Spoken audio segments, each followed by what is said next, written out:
So in this Startup Scoop, which is our second episode, I am honored to announce the founder and CEO of RocketVisor, Mike Yaroshefsky. Thanks for being here, Mike. Thanks, Greg.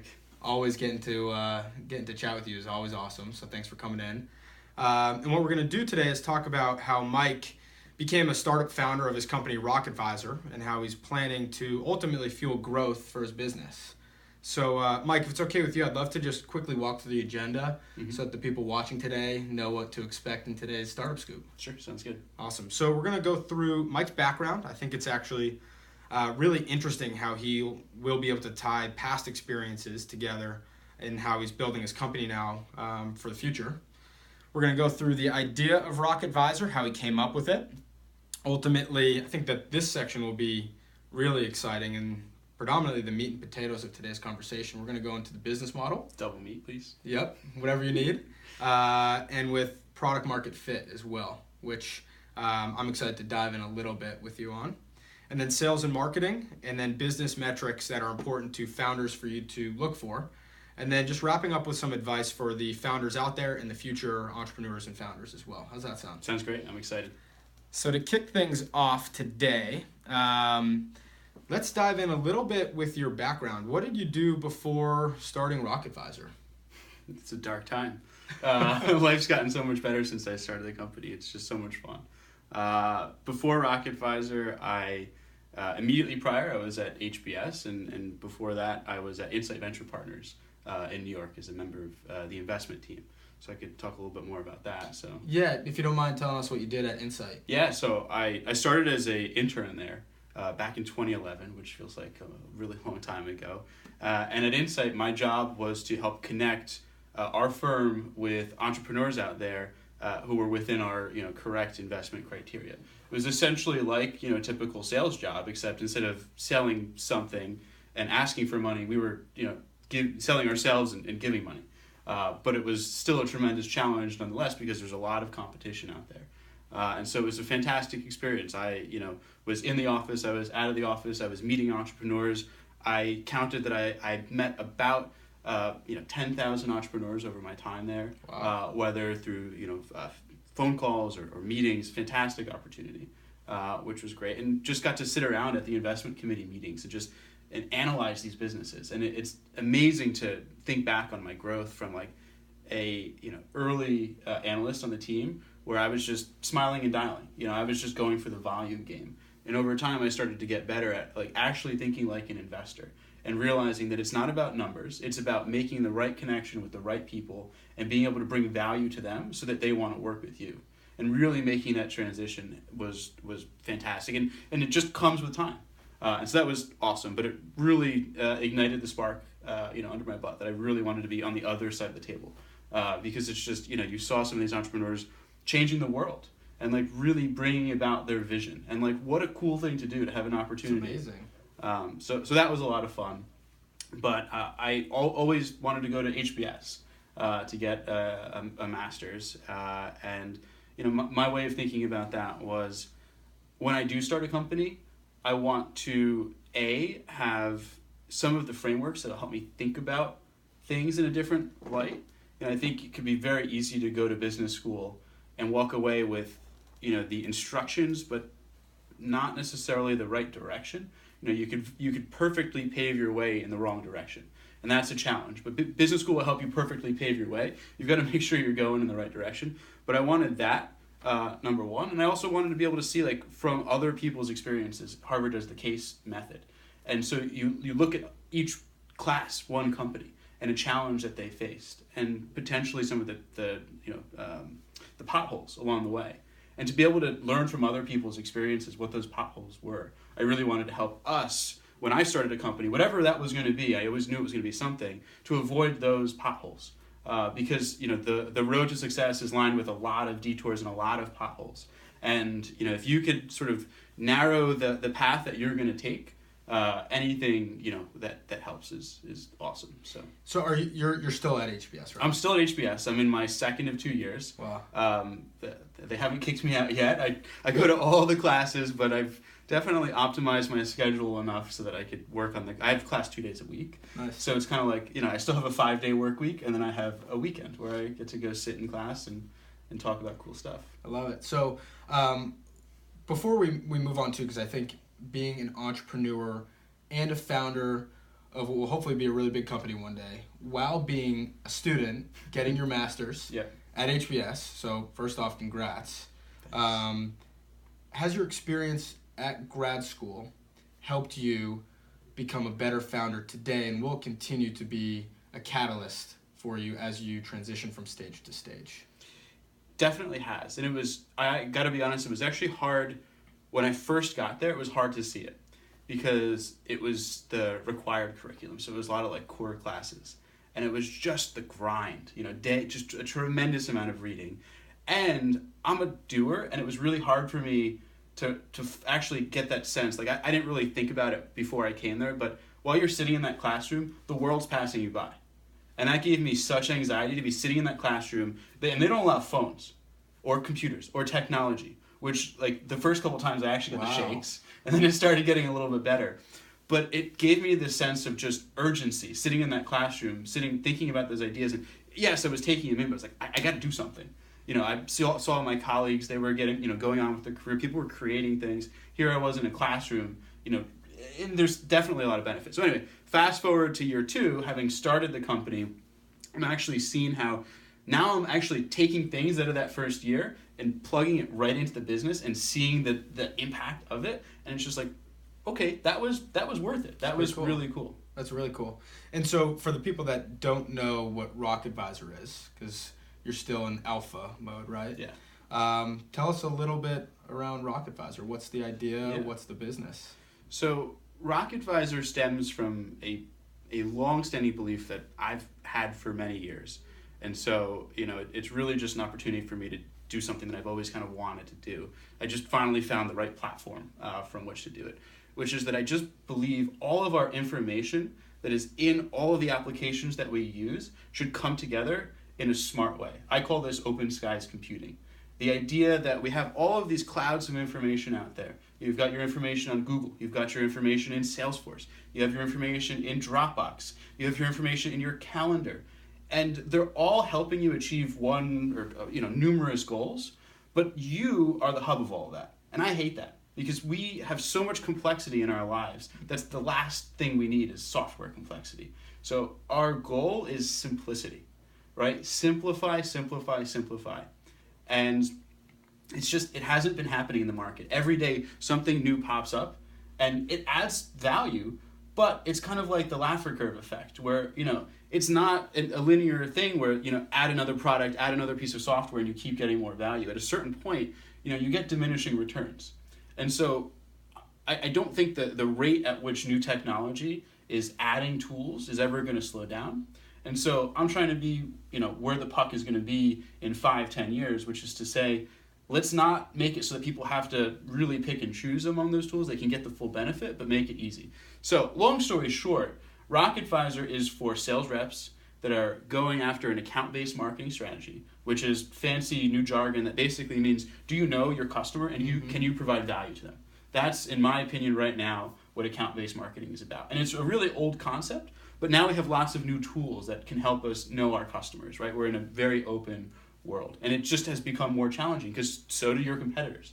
So how do you get those tools, use them? So for account-based marketing organizations, we provide tools that plug into their browser to make their browser brilliant, make it smarter, to help them use Gmail and Salesforce and LinkedIn and all the applications that they do. We're super, super early days right now. It's really just like a glorified MVP, but we have a tremendous vision for how we can make people's life simpler. Cool. So it's connecting the dots between applications that people are already using today to make a better process for the salesperson's life. Yeah. Well, to tie some things in here, one of the things business school gives you is frameworks. Yeah. And frameworks are nothing more than a fancy new way to look at things in a different structure so that you can pick out things that you wouldn't have otherwise seen before. That also really was kind of jargon. But the point of that is there's this framework called, I think it was Rogers' 5 Rules of product diffusion. And I honestly, I can't tell you all 5 of them, but I remember the ones that kind of matter to me. And one of them is related to how much it requires people to change what they already do to use your product. And so one of the things that's very important to us is we don't want to make people have to change a lot about what they're doing. We just want to plug in and add simplicity. And that's really hard, right? A lot of products make you change, if you're using one thing, you're not using the other, right? Our goal is make it so that change, that compatibility, that's, I think, the word in the framework, that compatibility is high. The next one is trialability, right? How easy is it for somebody to try it? It's kind of like if you ever saw the Crest spin brush. It's like a little toothbrush in the grocery store that had like a little spinner on it. Yep. Right? The fact that you could put your button on there and you could actually see it spin. That's genius, right? Because you look at it, you try it, you got it. In one moment, you get it, right? Yeah. And so you know whether that's the product for you. So that trialability is huge. I love it. So taking this complex world, making it simple for people to have these complex solutions easily work together. Right. Awesome. One thing that I always love to ask, why did you become a founder? It actually, maybe this isn't the most politically correct answer, but because I was frustrated, right? Like I saw the world going in a direction that I just didn't like, tools, and I lived it. I can tell you a little bit about the sort of the way we came up with the idea. Yeah, let's dive into that, because I actually think, so you became a founder off of your own pain. Yeah, and that's, I think, and I've seen this before, having been on the other side of the table as an investor, the founders that start companies to build solutions to problems that they know and understand, I think, are already a couple steps ahead of anybody else. Mm-hmm. And so if you could find a problem that you have and start a company to solve that, you already have so much more ability to understand what that solution could be like. Now, you should never live in a ivory tower and think you know everything. You have to be down, talking to your customers and everywhere talking to your customers. But to be able to have that pain point and fix it, it's so gratifying, right? To actually build something. It's not just like, this is a product, we're going to monetize it, but that's wonderful and that's going to happen. But build a product that you would want to use, that makes you excited. Like that you get up in the morning and it's like, I'm squashing this problem. Like all this chaos out there, like I'm slowly reining the chaos in. That feels great. I can see the excitement in your eyes. It's cool. It gets me excited. I mean, I can tell. Yeah. So, you told me this prior too. So at Insight, and you can tell the story better than I can, but you'd built something like RocketVisor before, right? Yeah, it was the seedling of the idea. So what ended up happening, so I joined as an intern. And actually at the time we had used a homegrown piece of software that they used to keep track of deals. And then we switched to Salesforce. And Salesforce was going to be this, panacea of wonderfulness, scalability, integrations, all these tools that it could have. And yes, it has that, but the usability was dog meat. It was really bad. Some things that would be so crucial to our workflow went from being something that was simple, because we had built that old piece of software that we were using, to now you have to go to this screen, wait for it to load, type in information, go to this screen, wait for it to load, type in information. Can you give me an example? Because I'm sure a lot of people here are familiar with Salesforce. Yeah. And the interface is a little bit old. Yeah. And I can understand going from a system that you're natively using, that your company built, to going to something that's out of the box. Basically, it's trying to appeal to everybody in every flavor. Right. But so for you at Insight, what was one of the challenges people had that you solved that is also inspiring? I'll give you 2 answers. And the first one, because it's true and it's funny. It began because I lost the keyboard shortcuts that we used to have to just save things. Once you finish typing a log note, sent an email, because we were really, really strict on keeping the data in the CRM accurate. And so you have to log everything. And it just adds an extra 20%, 30% to everything that you do, because now you have to talk about what you just didn't log it. And so just the simple thing, of having to grab my mouse and go click save was just infuriating to me, because I had seen the light. You had your old work. I had the old, so this was the impetus, was I said, can I find a way to bring keyboard shortcuts back, right? But something else that was infuriating in Salesforce was in order to really get up to speed on the history of that contact, because I was juggling at any given point relationships with about 200 to 300 companies. Sounds familiar for salespeople as well. Yeah, and everybody is the most important one, right? You know, you get on the phone, how's it going? How's your kid? You know, I'm joking a little bit, but seriously, yeah. And so the most important thing before you re-engage, right, when you switch context and you go from this prospect to this one, is to get the context. What was going on previously? And so one of the challenges within Salesforce was getting that context. It wasn't there. You'd show up on the screen and it was fields. It was just like a giant table of like, this is the company name. Like, I don't need to see the company's like address every time I visit the page. Right. That's just not important to me. So I built a tool that started changing. So first it started with keyboard shortcuts. And then that was the seedling from the sort of the technological realization of, oh my God, I could write software that could come over the top of other applications out there and make them tremendously better. And I have to be honest, I wasn't planning to start a company out of this. I was frustrated. I did this on my nights and weekends because, give an engineer a problem and he'll spend 3 hours automating a 5-second task. Literally, I don't know how long it took me. I probably never broke even on the time, but when it ended up happening, and we actually see it happening again with RocketVisor, is one of the other Rogers rules of product diffusion. And I might be getting maybe it's Everett. I don't know. He's got. I'm building a company. Sometimes I don't do all the reading. But anyway, one of the other, I take the important parts, and the other rule was observability. Right? Can other people see the product? Just like an iPhone, right? People see people using iPhones, and so it has a high observability. Just like the white earbuds, right? Those are distinctive. There's an iPhone in that pocket, right? And so that observability creates this awareness about a product. And so as I started moving things around on the page, it became more observable. So at Insight, my colleagues started seeing what I had done. And they said, hey, what is that thing that you made? Can I get it? Because, in sales, at a venture capital shop, placing goals, same thing. If you've got an advantage, I want it. It's an arms race. You got to competitive. It's very competitive. Yeah. Friendly competitive, but still, everybody wants in. So anyway, there's leaderboards though. It started spreading. So within a matter of a month after I had built it, everybody had this thing. Wow. It was crazy. This little nights and weekend project. So it gave me this concept of, number one, there's a lot of friction in people's day that they don't even know could be better. That's huge. That is huge. Right? Number two, I could do something about it.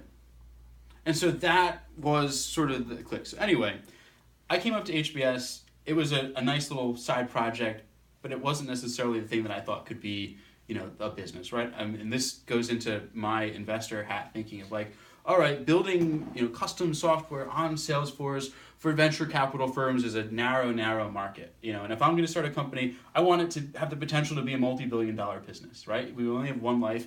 If you're going to be thinking, you might as well think big, right? And so, with that in mind, I put that idea aside because I really wasn't thinking about it too much. I came to HBS, and a lot of my colleagues who had used that actually went to other places where they were interacting with software. And no joke, I got about a dozen people reaching out to me of and over the years, right? Of hey, I just ended up at such and such a place. We're using, Salesforce or something else. I remember what you did. I don't know how I can't live without it. Can you come help us? And my answer would always be I'm sorry, I'm at school. I can't really help you right now, but if I can, I will. And so anyway, that's just what got me thinking about this problem. And I realized that, let's unshell this, right? Let's go out and see there's a big problem that we could solve, and Salesforce is a great place for us to start because it's got a tremendous pain point, has big adoption, and for companies, right? I don't want to be selling something to companies that's a nice to have, right? A cost center for a company, right? Selling software into the HR department or the finance department is not the best place to start because they're always that's something that generates costs for them. It doesn't generate revenue necessarily directly, whereas sales generates revenue. And so since there's such a close tie, and I'm not saying that HR is not important because you have to hire the people to sell, and so it's this cycle, but it's harder to draw that connection. So if you could start where the revenue comes in, it starts at a sales rep. Literally, that's the first, where the dollars that come in to feed that whole company come in. Starts with sales. It starts with sales. And so if we can get there, that's a great place to start. And then you grow to the rest of the organization because you could solve their problems too. Cool. But while we're trying to have low customer acquisition costs, be top of mind, we had to pick a beachhead, on which to start. So I wanna pivot a little bit, and I want to talk about business metrics that when you were at Insight, looking at companies to invest in, and how it's actually influenced how you're trying to build your company today. Yeah. So like you've seen it from both sides of the table, which is kind of cool. From your Insight brain, tying it to your RocketVisor brain, how are you building the guts to your company today to be attractive to not only your potential customers, but also for that investment world? And like, what advice can we give to other founders out there right from the starting block? Well, let's try to narrow it. So you're saying business metrics, like... Yeah, so you're building RocketVisor. Right? Yeah. You have to get customers. Right. It's software as a service, right? Yeah. So you're going to have a SaaS. It's going to be subscription based. Right.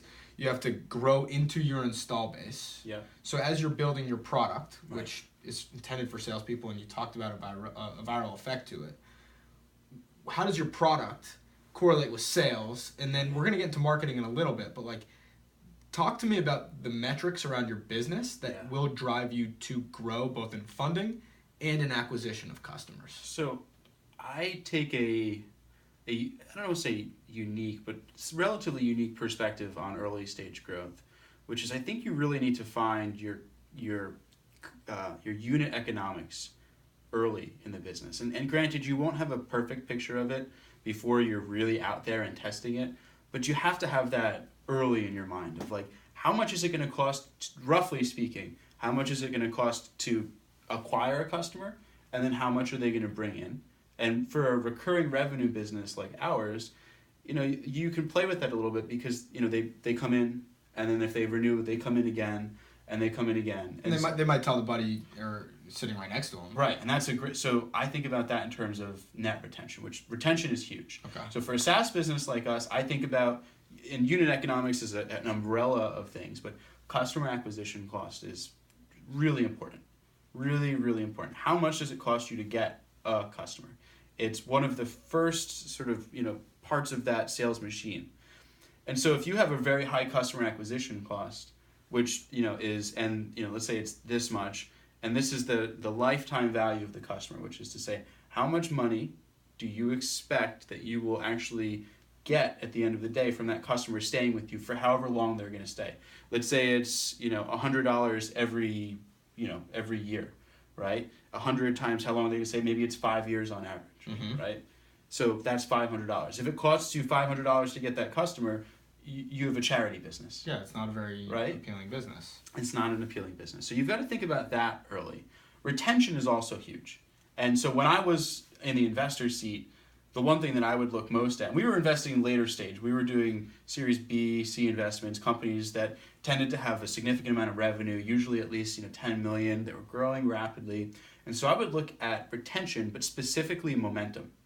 And I think it's very easy to get caught in the allure of growth at the cost of, at all costs, because you want to see the hockey stick. But what I would always try to do is unfurl those numbers and see, like, what's the real story here? Is this thing picking up speed? Is it at the same acceleration? Like, what's that second derivative? And a lot of times it would come back into customer retention, which is really, is this a worthwhile product? Like, are people that have had it going to come back again?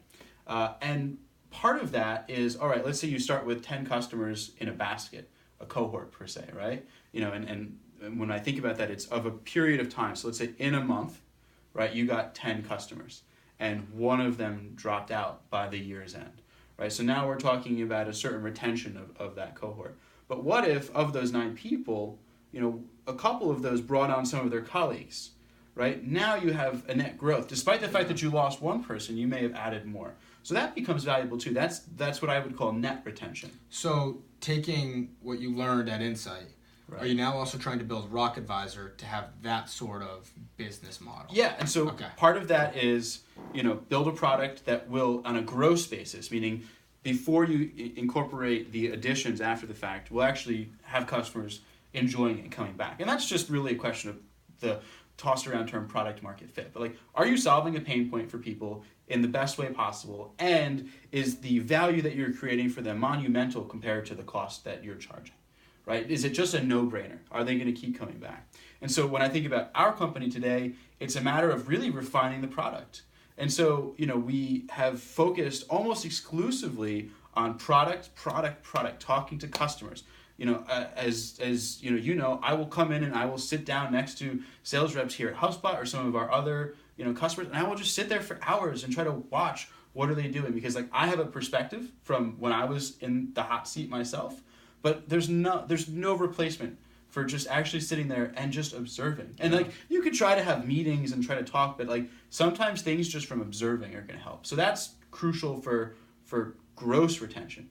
Net retention is build a product that people want to tell their colleagues about, or that increases value as others get on. So we just rolled out a feature. We call it sticky notes. It allows you, while you're on a prospect site or pretty much anywhere on the web that's connected to the prospect you're working on in Salesforce, to just take a note and it syncs automatically to Salesforce. In fact, it works just like a Google Doc. So if one of your colleagues has the same note and they're typing in real time and you're in Salesforce halfway across the world, as they're typing, it's going to show up for you. And so it's kind of cool. It's a nice little technical achievement. It solves a big customer pain point, which we see, which is you want to just take some general notes for account-based marketing of like, what's going on with this customer? Like when I get on the phone with this CEO or this buyer, how am I going to sound intelligent? How am I going to provide value back to that person based on my opinions? And so it's been valuable, but what we saw is it becomes more valuable as the full team gets on RocketVisor. The network effect. Yeah. And it's an organic one. It's not one that we're forcing. That's just how the product works. It's just like Dropbox. But you built your product to have some sort of effect like that. Right. So, and I want to now transition a little bit into the marketing and the sales of things, because as you talk about customer acquisition costs and lifetime value, and you spoke about cohorts and retention as well. Right. If you even build your product to have some sort of virality to it, and network effect to it, getting one customer in the door today might mean 5, 10, who knows? Oh yeah. So that's our go-to-market. Okay. Right, and that's that. As I think about customer acquisition cost, and it gets quite complex if you tend to think about it, because maybe you paid $100 to get one person, but if that one person immediately becomes 5. Maybe you want to be looking at a composite customer acquisition cost. And I've done some fun stuff with numbers on the other side of the table where that was actually important to truly understand, where maybe, if you look at it on a one-to-one basis, maybe they're kind of losing money, but you're missing the picture if they, are actually able to convert that one person into many. So we're in a closed alpha right now. We want to keep our alpha small for precisely the reason I mentioned earlier, where I want to be able to go sit next to somebody and have a rapport and be able to have that really close relationship so that they feel comfortable sharing information with us. I didn't want to blow it out. That doesn't make sense. Yes, we get data back, but so right now we're at a very small constraint. But even despite that, and intentionally keeping it small, what we find out is that we'll put it somewhere, and all the colleagues, you know what our offices are like in sales, right? Everybody's sitting next to each other. Yeah. People see it, and so they see it. Because we change how things look. Right now you've got a little sticky note that says RocketVisor. It's like, hey, how did you get that? I want that. And so what we'll find out, and it's happened at all of our customers, where somebody has it, and then the neighbor sees it, and the neighbor wants it, and they pick up the phone and say, hey, can we get a test license? It's like, all right, sure, we'll get you a test license. So is this the new, from your perspective, is this the new B2B go-to-market model? It's very attractive. So, and I've heard it referred to as B to C to B, which if you know me and I really hate jargon, but that concept does make a lot of sense, which is you go directly to the customer, right? So I'm not picking up the phone and calling our customers' managers to try to get them to, trialability, observability, it works. Have faith in the product. Build a great product and have faith that it will catch on. And so if we can just get that one person in the sales organization, we really got to know our customer well. That's another whole discussion, but we want to find that person who's going to be that first adopter, right? That person who's really excited about trying new technology, willing to take a little bit of a risk, but also is a thought leader within a team. And what I've found is that all teams have one or two people like that. It depends on the size of the team. But there's usually somebody who's sort of on the cutting edge that everybody looks up to, who's just is with it. You know, they've got their tools, they've got everything figured out. You know, you can call them a life hacker, you can call them whatever it is. That's our target first customer. They get it, they use it. If they like it, they will either explicitly share it, because they get social capital. If I come over to your desk and say, hey, Greg, I've got this thing, you'll like it, and you start using it, that looks better on me, right? Because you're using this, you're saving all this time, you're enjoying, you know, you look back and you're like, wow, I'm really appreciative that Mike showed me this new tool. So it works in that direction, but it also works in the pull direction, which is people will see it and they will want it. And so when I thought about our customer acquisition cost in our model, and I've seen from Insight's portfolio, I've seen companies succeed. Shutterstock is a great example of that, where, you know, one employee at a customer account would start using it, and then another, and then another. They would all be corporate credit card, and then they would be able to call up and say, hey, we've got 10 of your, you know, employees using. Why don't we just get everybody on an enterprise license? There's your value. That's it. Yeah. Cool. So as we just think about what we've talked about too, so it sounds like product first, right? Yeah. Product first, and then if you build a great product and you have a great business model behind it with your economics, sales will kind of take its pace and continue to grow. Marketing, with this account-based marketing, knowing your customer maniacally, and you know, whether it's having people call in or these trialability or getting people to adopt it, and knowing your customer and where they live and how they interact, going to where they are to pull them in and then have this viral effect. That's right. I want to get into a little bit of advice for the founders out there, or the future founders out there. You've had quite a cool experience and seen the crazy business world at Insight, and now you're a student at grad school and kind of built a business along the way, and will hopefully be a really big business, which I'll put my money on it, but knock on wood. What advice, I have two questions. What advice do you have for founders? Let's start there, and then I'm going to follow up with one of my favorites, because now I'm getting into reading a little bit. But let's start with advice for founders. Boy, I got a couple little nuggets. I think one of the most important ones is around authenticity, of picking a problem that you really want to solve. And so I've seen a lot of businesses started by teams that the teams came together and then they did a search and then they found an idea and they went about creating that company.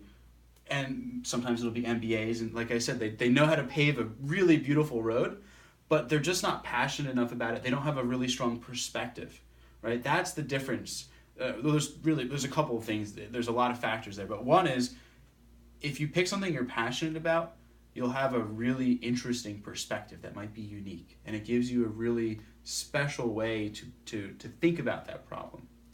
But number two is, this is not going to be easy along the way. You know, I've actually finally, you know, they always say, like, you know, when you become a founder, you have sleepless nights. And it's not because necessarily things are going wrong or anything like that, but it's just like you're always thinking. And so you're going to let this one thing take over your brain for the foreseeable future. And I think it's very important to instill in early founders, like, this is as much as a commitment as like having a child. It could be with you for the rest of your life. Yeah. Right?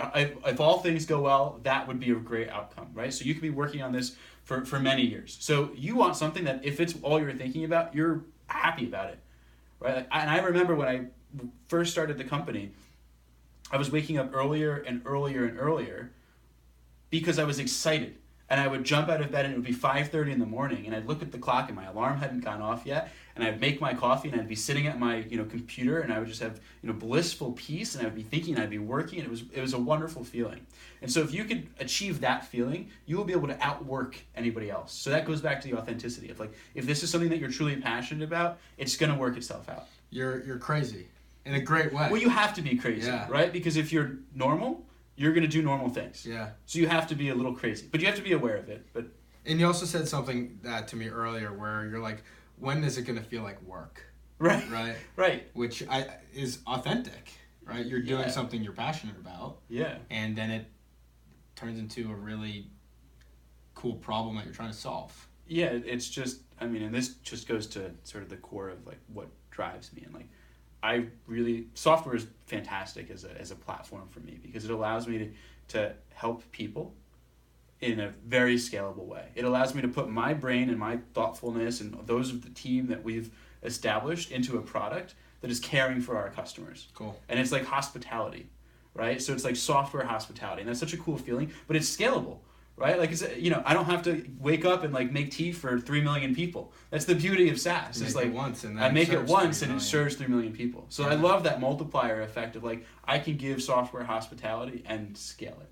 So that's really fun. So, and now my second part of the question is, of the books you've read that you can recommend to the audience watching today, that has affected you as both a founder, but also in your process in building out your company, what would be the one book you would tell people to go pick up? There's a lot of good ones out there. And you got to pick one. All right.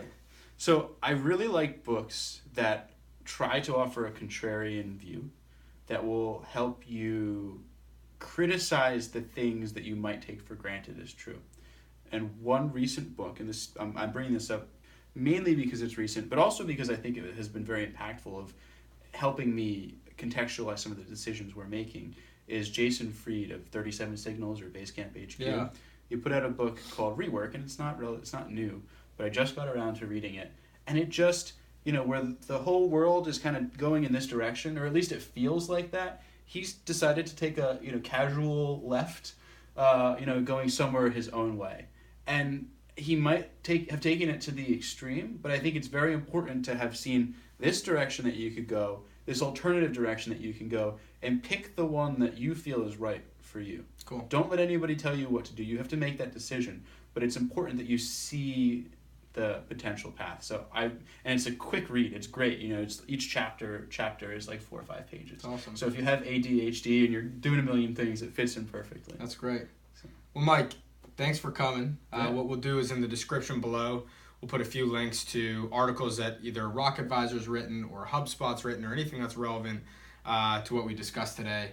Also with a little link to RocketVisor as well, so if people want to check it out. Thank you so much for coming in. Cool.